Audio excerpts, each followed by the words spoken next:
Maswera sei vana vaMwari mufaro wangu kuti tisangane mukuverenga kwebook The Great Controversy. Nhasi tiri pachapter 6 yakanzi Huss and Jerome, nezuro tanga tiri pachapter 5 yakanziyo John Wycliffe. Tichitenda nekuvimba kuti tiri kuverenga pamwe kuitira kuti patinozoita chidimbu ichi munge muine ruzivo.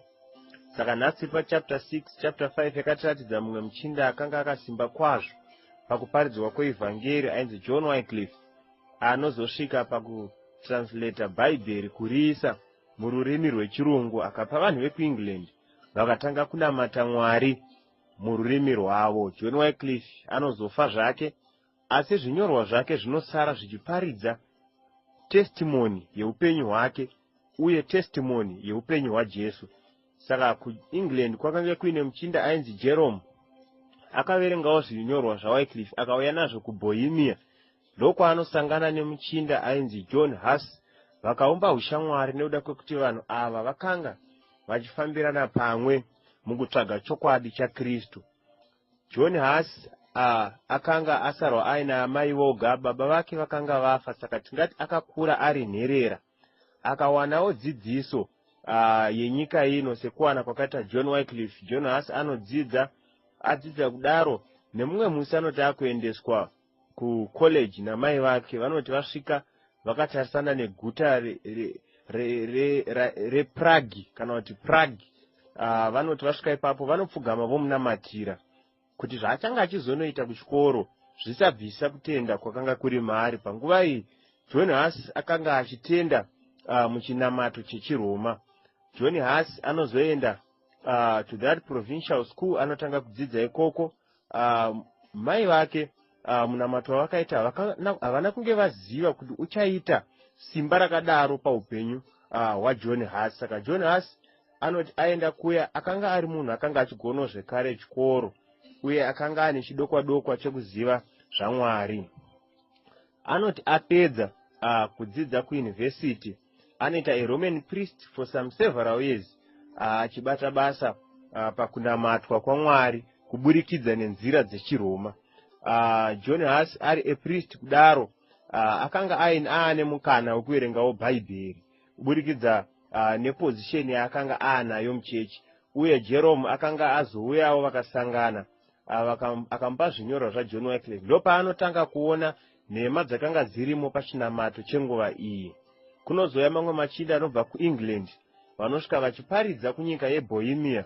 Vanosvika wedhirowa mifananidzo wekutanga waJesu ari pamusoro pebhiza achipinda muJerusaremu, iyo nyaya yatinoona mubhaibheri inonzi the triumphal entry kana kuti kupinda kwaJesu muguta reJerusarema. Against mufananidzo wapopu akapfeka hembe dzenyika ino dzakaisvonaka, vachikombeya kuti kana popu achizviti iye mumiriri waJesu panyika, he ought to be humble as Christ was. Saka this drew attention yevanhu vakawanda munyika yeBohemia. Vakaona kuti zvakanga zvichiitwa sandizvo zvainge zvirimo mubhaibheri. Saka mabasa aJohn Huss anobva atanga kusimuka pakuprotesta against dzidziso dzakanga dziri muchechi. Vanomubata John Huss vomutonga nekuda kwebasa raakanga aita. Makabva matanga kuita tumult kana kuti nyongano munyika yeBohemia muguta rePrague. Ndopavanotora John Huss vomutonga. Vamutonga kudaro, John Huss anobva azosiyiwa, but vakamupa warning. John Huss anobva awithdraw oenda kuvillage kwake, ndokwaanobva anogara ikoko, but haana kumira basa rake rekuparidza shoko raMwari. Panozoti paita kanenge karunyararo, John Huss anodzoka zvekare otanga zvekare kuparidza sezvaaisiita. Mukuparidza kwake John Huss haana kutsauka kubva pachokwadi chaMwari, asi akaramba akamira pachiri. Saka mukufamba kwenguva vanomubata zvekare, vaona kuti vakomana ava John Huss naJerome, chokwadi chavakanga vachitaura chakanga chaakusheka religion yakanga iripo panguva iyi yechiRoma yaidira vanhu mari nekuita zvakawanda-wanda. Saka vanovabata, they organized a council. The emperor by then and the Sigismund, he was the emperor, but Bohemia yakanga ina king na queen vakanga vachida vachifarira John Huss naJerome.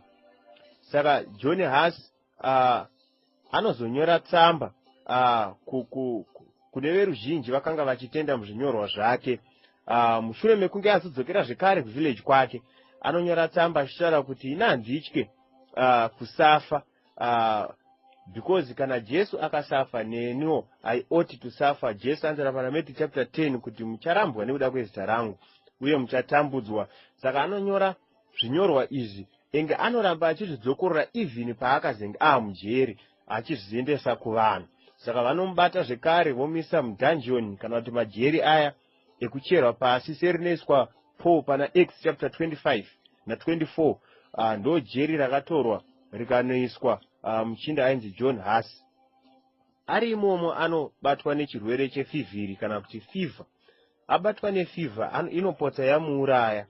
Vati vanongomutora zvakadaro, vonomisa pamberi pedare votanga kumutonga. Vachimutonga kudaro vanofunga kuti nenda kwekuti akanga akurwara, vakafunga kuti pamwe acharamba chokwadi chaakanga atenda.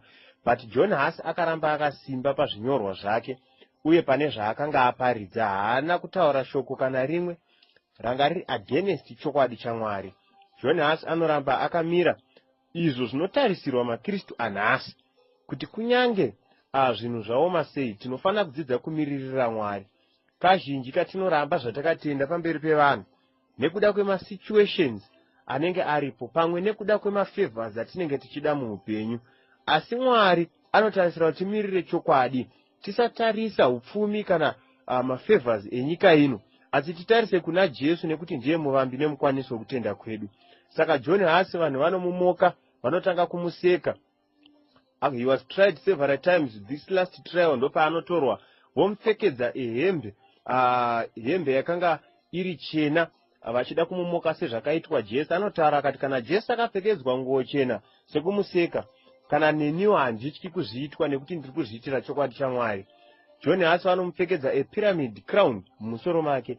Akati so long Christ wore a crown of thorns, I'm not afraid to wear this crown because that's what Christ did. Saka akanga akamira pachokwadi uye zvakanga zvichimunakidza. Haana kurwadziwa nezvaiitika nekuti akanga achiziva kuti akanga arwa kurwa kwakanaka. Mubvunzo wangu ndewekuti uri kunzi iwewe wasvikirwa nerufu nhasi kana kuti rufu rwashanya kumba kwenyu, unokwanisa here kutaura kuti ini upenyu hwandakararama ndo hwakararama Kristu, saka kudai ndikachifa hangu asi ndoziva nerimwe zuva ndichamuka?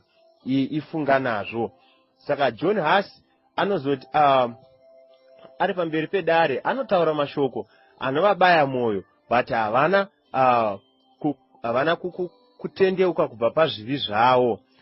Vanomuudza kuti vanomutora vomuudza kuti hakunokuuraya, hakunokuisa pasteki, but unofanira kuramba uti zvawakaparidza ndezvenhema. Asi iye akaramba akabatirira akati kwete, zvamunotenda mazviri imi ndizvo zvenhema, asi zvandakaparidza ndezvechokwadi. John Huss vanomutora vanonomisa pasteki. Vanoti vasati vabatidza steki vanomuudza kuti we commit thy spirit to the devil, but iye anobva ati kwete, obva anamata kuna Mwari, obva ati Lord, I commit my spirit to thy hands. Saka John Huss vanobva vabatidza steki. Mushure menge vambomukumbira kuti ataure zvekare mashoko anopesana nezvaakaparidza. John Huss akaramba akati kwete, ini ndinomira nechokwadi chandakaparidza, even kusvikira parufu. Muviri wangu hauna zvaungandibatsira, asi chokwadi chandakataura chinoponesa marudzi chinofanira kugara nekusingaperi. Naizvozvo handikwanise kutaura mashoko ari against shoko raMwari kana zvichibvira ndiurayei zvenyu, asi ndinoziva kuti ndarwa kurwa kwakanaka uye Mwari acharamba achiita kuti basa rake riende mberi. So vanomupisa, anobva atsva ari pasteki achiimba achiti Jesus the son of David have mercy on me, Jesus the son of David have mercy on me. Vakanga varipo zvakavabaya pamwoyo kuti John Huss haana kuchinja maitiro even kusvika pakufa. Mushure mechinguva chipfupi vanobata muchinda ainzi Jerome. Vamubata vanomisawo mujeri, vanomumanikidza kuti arambe zvekare kutenda kwaMwari, kuti arambe kutenda kwake muna Mwari. Vamumanikidza kudaro. Jerome nekutya kufa anombobvuma kuti zvandaitaura zviya ndainyepa, hazvina basa, nenyaya yekuti akanga achitya kufa. Saka vanobva vamusiya, but anozotanga kufungisisa ega kuti akanga abhitreya mumwe wake John Huss waakanga asimbisana naye kuti vachanga vachizomirira chokwadi chaMwari nekusingaperi. Anotanga zvekare kuparidza nekutaura chokwadi, vanomubata zvekare vomudzosa mujeri. Mumwe musi vanomutora vomisa pamberi pedare vakumutonga, anotanga apfugama onamata kuna Mwari kuti Mwari ndiregerere zvandakatadza nepaya pandakamboramba shoko renyu, dai mungandiregerera. Anonamata pamberi pedare, vanomutora vonomisa zvekare kusteki kana kuti padutu rehuni, vomisa ipapo vobatidza moto. Asati apiswa vanotanga vamuti chiramba kazvawaitaura zviya anoti handikwanise kuramba nekuti ichi ichokwadi uye chichagara nekusingaperi. Asati afa anoita zvekare munamato wakada kufanana newakaitwa naJohn Huss. Asati afa vanobatidza moto vanomupisa. Madota evanhu ava vaiti kana vapiswa ainotorwa onokandwa mune yanzi Rhine River. Saka madota yakufamba kwaita sezvatakataura zuro achinopinda munyanza ndo kufamba kwaita chokwadi. Saka madota aya aiacta as a seed yechokwadi chaMwari. Saka kuurewa kwavaiita nekupiswa kwavaiita, madota aya akanga achimeresa vamwe vanhu vakanga vachizofamba nechokwadi even kutodarika vakanga vatanga kufamba nacho. Saka nyika yeBohemia inozotanga kumuka vamwe vanhu vakanga kuparidza shoko raMwari. Mukumuka kwavakaita, hondo dzinozotanga pakuti pakanga kurwisa nyika yeBohemia nekuti vanhu vakanga varimo vakanga vakutanga kutenda zvinyorwa zvaJohn Huss, zvaJerome nezvaJohn Wycliffe. Kunozomuka mumwe muchinda ainzi Ziska, he was a Bohemian general, anomiririra masoja eBohemia against masoja apopo. Vanokurira hondo dzese dzavakarwa nadzo vachikurira kudaro. Ziska anofa after a short time. Kunomuka mumwe ainzi Procopius akatora nzvimbo yaZiska, vakatanga kurwa nemasoja apopo, but Mwari aivapa simba rekukurira. Kazhinji vaitowina hondo vasina kana museve wati wakandwa nemasoja apopo, zvichiratidza kuti Mwari akanga ari pamberi pavo. Pope akanga achipromisa masoja ake kuti kana vakafira muhondo vanenge vaine garanji yekuenda kudenga, idzo dzakanga dziri nhema. Achiti futi vanenge vadzoka kuhondo aizovapa pfuma yenyika ino. Saka muchaona kuti vakanga vachinyeperwa zvakadaro zvekuti kudai Mwari tiri kuti pazuva ranhasi aikwanisa kumbomutsa vamwe vevanhu vanoudzwa kunzi ukafa unoenda kudenga, odzoka otiudza, aikutaurirai kuti munhu akafa haende kudenga sezvinotaura umambo hwechiRoma, nekuti chinonzi munhu chinenge chaparara. Saka ndo zvanga zviri pachapter 6 vana Mwari. Tinokurudzirana kuti tinge tichiverenga. Mwari atibatsire, Mwari atikomborere, Mwari atiitire zvakanaka.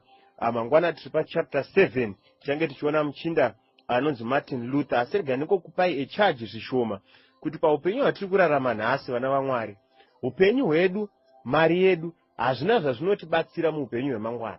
Chinotibatsira muupenyu hwemangwana kumirira chokwadi chaMwari. Dai tingadzidza kumirira Mwari kunyange zvinhu zvakaoma sei. Dai tingadzidza kumirira Mwari kunyange nyika ikaita soyotiseka, kunyange mafamily members akaita sotiseka. Isu ngatidzidzei kumirira Mwari sezvakaita John Wycliffe, zvakaita John Huss nezvakaita Jerome. Mwari achitipa simba. Ngatinamatei, tiverenge Bhaibheri, titambe nevanoda kuponeswa. Have a good day.